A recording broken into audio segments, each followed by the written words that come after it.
Welcome to amino acids and enzymes, or proteins and enzymes, part 2. Still talking about amino acids. There is one more quality of amino acids that we need to look at a little more closely, and that's the idea that the alpha carbon is a chiral center. Let's get started. So what does it mean to be chiral? It means that we have a non-superimposable mirror image. So an example of this are our hands and feet. And if you've ever put your shoes on the wrong foot, it probably didn't last very long because our feet are chiral, that we can't switch our shoes. So then achiral, remember that anytime we see a in front of a word, it means not. So then not chiral means that it's superimposable on its mirror image. So the main thing we can spot to distinguish between chiral and achiral is achirals have a plane of symmetry. So, so a plane of symmetry is like our whole body, right? We could draw a line through the middle of us and the right half matches the left half. Okay, now in chemistry, chiral carbons are tetrahedral carbons bonded to 4 different groups. Now, chiral carbons go by a variety of names. We can also call them a chirality center, a stereocenter, or an asymmetric carbon. So any of those terms you could encounter, and you know they're all saying the same thing. They're saying we have a tetrahedral carbon bonded to 4 different groups. So this is the interesting part that leads to biological activity. Here is our alpha carbon right here, the carbon that's bonded to the carboxylic acid, the amine, and the R group. And so what we notice is that we can have the mirror images, but when we try to overlay them, the groups will not line up. And so what this does is it creates a pair of enantiomers. Alright, so there's just about the linguistics. So we recognize that these alpha carbons are chiral because when we look, we see we have a carboxylate group, an R group, an amine group, and a hydrogen. So the alpha carbon is chiral. And then if we draw a mirror, we can have it here, and then if you use your model kit and you make models, you will see that you won't be able to overlay them. We still need to we'll talk about chirality again when we get to sugars, and so I'll make sure to bring some models when I do the video tutorials for sugars so we can get a better look at this idea of being non-superimposable. All right, so we've basically added into our awareness a new type of stereoisomer. So this is a good time to review, right? So we think about all isomers. We know that constitutional or structural isomers have the same formula, right, but different connections, different bonding patterns. I guess I use connections to go with constitutional. And so an example there would be cyclohexane and and 1 hexene, right? Both have C6H12. Same chemical formula, very different connections. Now, stereoisomers, I think, are a little more challenging because they have the same formula and the same connections, right? But different spatial arrangement.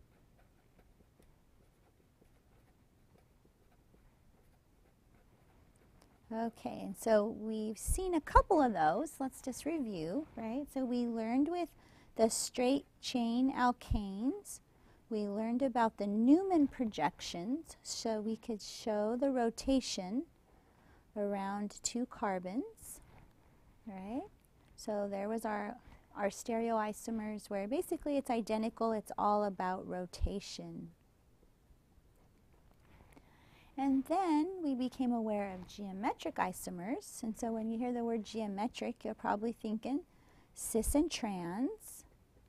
And we know that there's two different hydrocarbons that exhibit cis and trans, the alkenes and the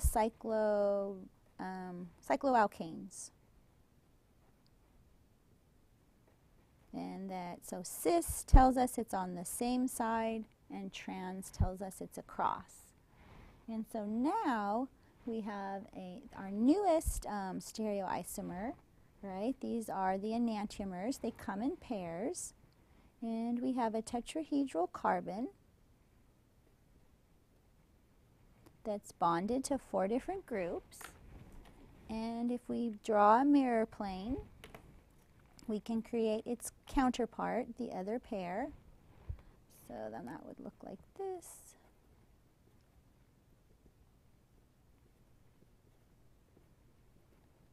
Okay, so we have, here would be our 2 chiral centers, and we have our pair of enantiomers. Alrighty.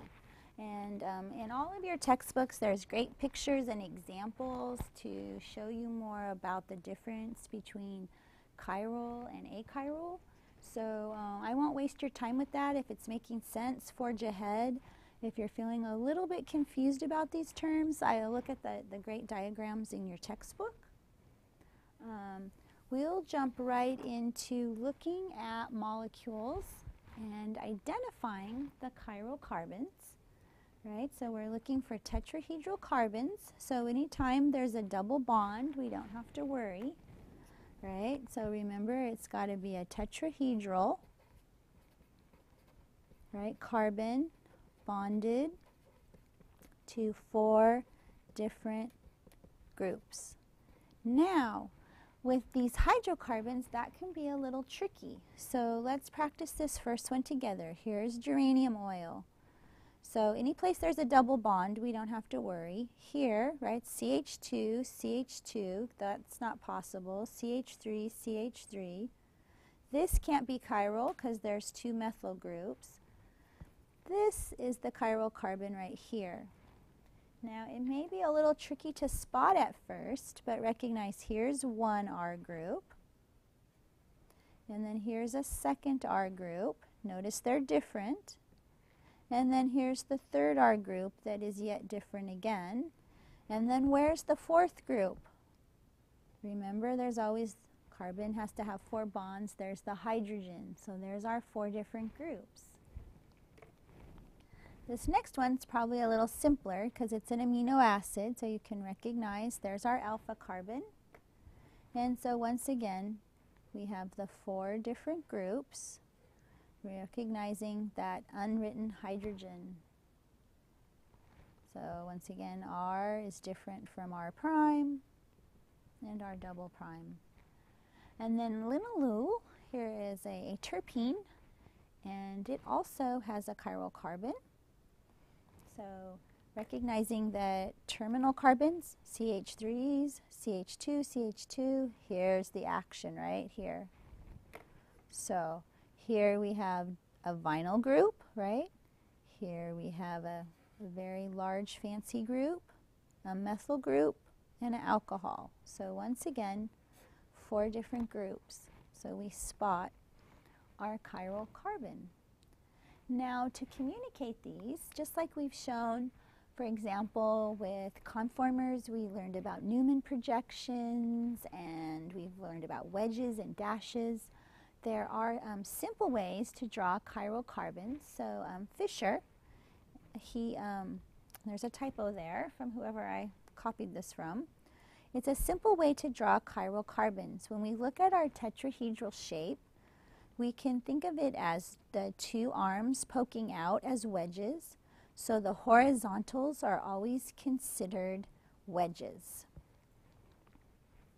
And then the verticals are always considered the dashes. So when we look at this Fisher projection, we see the horizontals as wedges, So horizontal bonds are wedges, right? And vertical bonds are dashes. And so now, whenever you see a molecule written in this format, we have to assume that it's a Fisher projection, and when we see it in this form, we overlay with our brains the wedges and the dashes. So, so let's look at alanine. That's right here, and so it's shown in its Fisher projection, and so the C in the center is optional, and then there's the stick and ball model. One thing that's interesting is, so you want to be spotting our alpha carbon, right? So then here's our amino acid, and there's the R group. And the interesting thing about amino acids is that they're naturally occurring as L-amino acids. So L-amino acids are naturally occurring. So within our biochemistry, we will only be looking at L-amino acids. And how can you spot an L-amino acid? If the R group is down at the bottom of the Fisher projection, and then we have our carboxylic acid at the top, and then our amine will always go on the left for L-amino acid, and then we'll have the proton on the right. So if we're looking at an amino acid and it's drawn in this conformation with the R group at the bottom, hydrogen right, amine left, carboxylic acid at the top, then the amino acid is being drawn in the correct orientation to be an L-amino acid. The D-amino acids, those are not of interest to us because they're not biologically important. And so now a little bit more about why we care about enantiomers and chiral carbons is because most biological molecules have these chiral centers. So enantiomers share many properties. They have the same boiling point, melting point, density, refractive index is how it bends light, and solubilities. So remember that these come in pairs. We won't worry about how the labeling occurs, but they're indicated by a plus minus, or the letters R or S, or a little d and a little l, or an uppercase D and a uppercase L. So if we were going to dig a little bit deeper into chirality and amino acids, we would learn more about these labels. But when you see them in a name, just recognize that this part of the name is telling us about the chiral centers. And that's all we need to know for our class. What makes enantiomers so interesting is they interact differently with other chiral systems. And this is a big deal because our biochemistry is chiral. For the most part. There's a few exceptions, but in most considerations, there will be a chiral center somewhere. They also interact differently with polarized light, and we're not going to dig into that, other than that this was what helped Louis Pasteur discover chirality.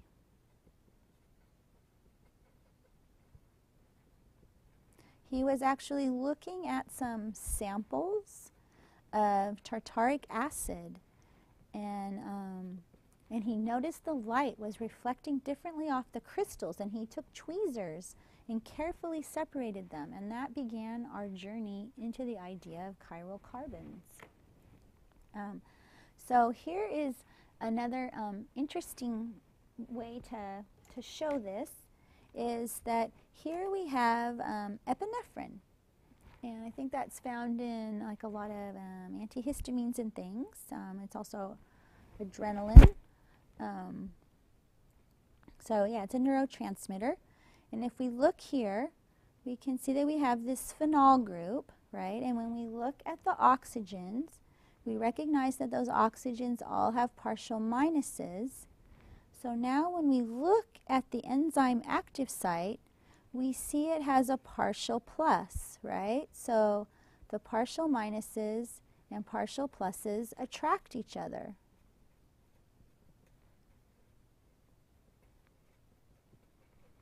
And then if we look at the next R group here, we see that we have an amine and it's protonated. And notice here we have a partial minus. So once again, the epinephrine is going to be, this part of the R group will be attracted to the partial minus of this part of the active site. And then we have our hydroxyl group here. So once again, there's those partial minuses on the oxygens. And notice the partial positive of the active site of the enzyme. And so we see that when we have the R version of epinephrine, it fits perfectly, right? We have a perfect fit. Now let's compare that to the other enantiomer of epinephrine, the S. Notice that we have the R and the minus, or the S and the plus. They're always opposites of each other for a pair. The first part works out perfect. It's just like the previous example. Notice that partial plus leads to a good fit. However, when we look at the amine, now it's on the other side because it's the mirror image. There's a plus there. Notice the active site also has a partial plus. So this doesn't work because the plus and the partial plus repel each other. And then the last bit here, here's our hydroxyl group, the alcohol, also with a partial minus on the oxygen. Notice once again our active site. So this doesn't work either because the partial minus of the alcohol group and the partial minus of the active site repel each other.